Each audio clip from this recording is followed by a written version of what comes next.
Many poets throughout the Romantic era of literature focused on nature, but none of them were quite like Phillis Wheatley. While her work touches on many important topics, her writing on nature helps us focus on a racial nature deprivation throughout history and how it's still very much alive today.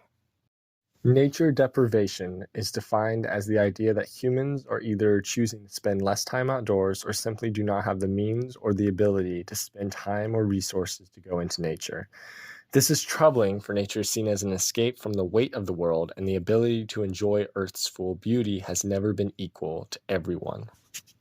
This brings us to Phillis Wheatley's eco-critical lens, for it strongly focuses on connecting the divine to nature, romanticizing nature's serenity and power, much like Henry David Thoreau. However, it's important to contextualize her writing on nature to her background as a slave so that her work is better understood and acknowledged.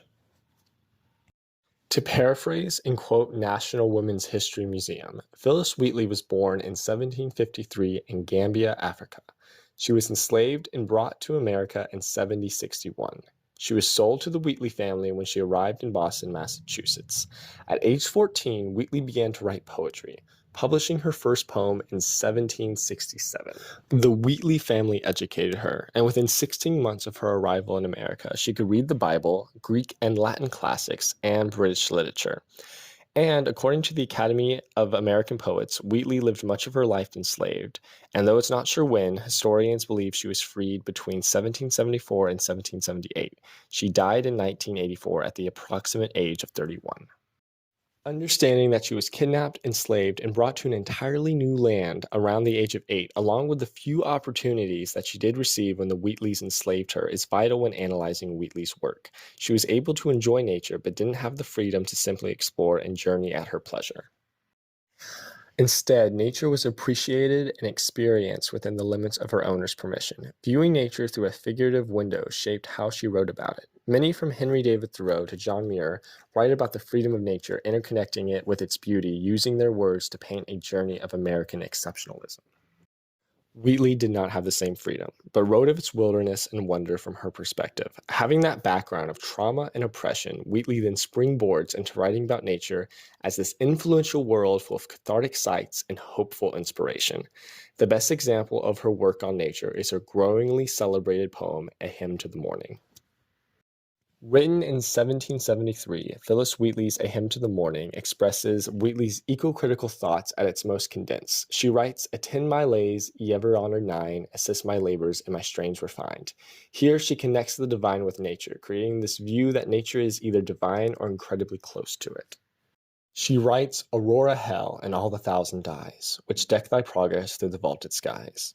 A view in this line is that Wheatley sees nature treat everything within it with the same excitement. Her imagery of all the colors moving freely and progressing through the sky has real-life connections to her hope that people of all races and colors can move indiscriminately throughout the world. Harmonious lays the feathered race resume, dart the bright eye and shake the painted plume. This is the first and only time in this poem that she writes about animals within nature. It's poignant that she chooses the biggest symbol of flight and freedom, describing them as harmonious with bright eyes.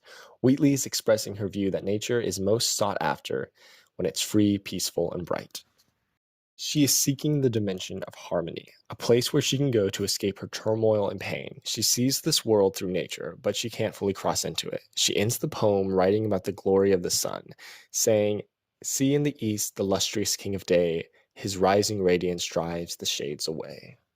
Only to pivot and conclude with, "But oh, I feel his fevered beams too strong, and scarce begun concludes the abortive song." Wheatley is reacting to the sun's intensive heat, which concludes the relaxing weather of the morning. The poem mimics her life, where she only has these stolen moments when she can get to as close as nature as she can before it's over. After dissecting A Hymn to the Morning, Wheatley's philosophy on nature becomes apparent. She sees nature as the escape and example of unlimited freedom that many of her contemporaries also believe. Yet the nuance lies in her time within nature. She does not have the unlimited access that William Wordsworth or Frederick J. Turner has. Thus, her appreciation of the serene parts of nature goes deeper than theirs. Also, her respect for the power of nature might be more significant than most of the other prominent nature writers and poets of her time.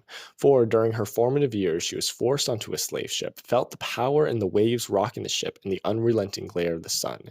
She was then forced to experience the cold of Boston, which is unlike anything she's felt before.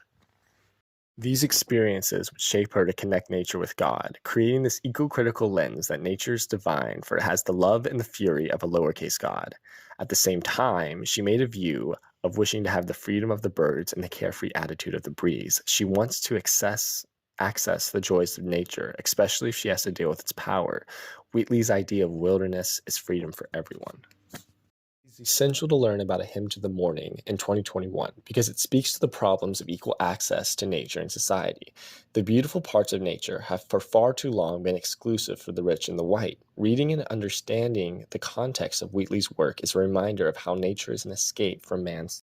According to the Center of American Progress, as of 2017, people of color are 51% more likely to live in an area that is nature deprived, and 74% of low income communities live in an area that is nature deprived. Access to nature has been exclusivized for the rich and white, and Wheatley's poem expresses that problem. To read about the beauty that Wheatley described can encourage and inspire people to protect nature while keeping nature open to experience for all people.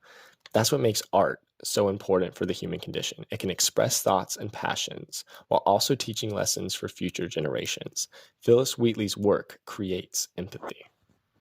And while there are many other areas of race, gender, and identity prevalent to her work during the Romantic era for literature, her eco-critical views and the context around them matter, for they can point out what a statistic can't. Nature belongs to everyone, and it can bring peace and escapism for everyone, but only if everyone has the equal institutional access to it.